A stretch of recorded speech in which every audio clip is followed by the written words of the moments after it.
So, madalas nag-uulan, kaya naman, bumili ako ng payong. May payong kasi ako nabili dati sa online. Yun nga lang, madali siya masira. So, ito, maganda daw itong product na to, kaya tingnan natin. Madali nga bang masira. Or, maganda nga ba talaga ang quality. So, meron siyang kasamang bag. Ayan. And itong, ano na to is malaki. Malaki siya, guys. Ang laki niya. Pakita ko lang siya sa inyo. Pansin niyo yung mga strand or parang galamay ng mga payong na to is doble-doble. So, sure mo talaga matibay. Ang bongga. So, malaki din siya. Kasya yung 3 tao. Good for sharing tong payong na to.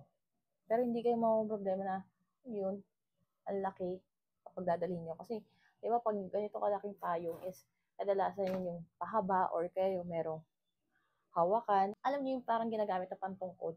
So, medyo hassle siya kapag gagamitin. Syempre, pag aalis.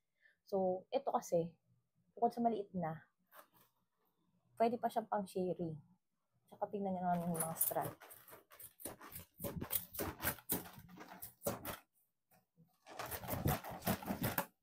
Ha? Pwede pang, ano to? Bongga.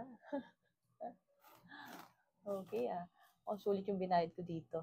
So, kung gusto niyo ng ganitong item guys, lalo na magtatag-ulan or pabago-bago yung panahon, syempre, magagamit natin to di lang sa tag-ulan, pwede rin kapag ayaw niyo maarawan. Ayan. You can visit my basket kung gusto niyo ng ganitong item.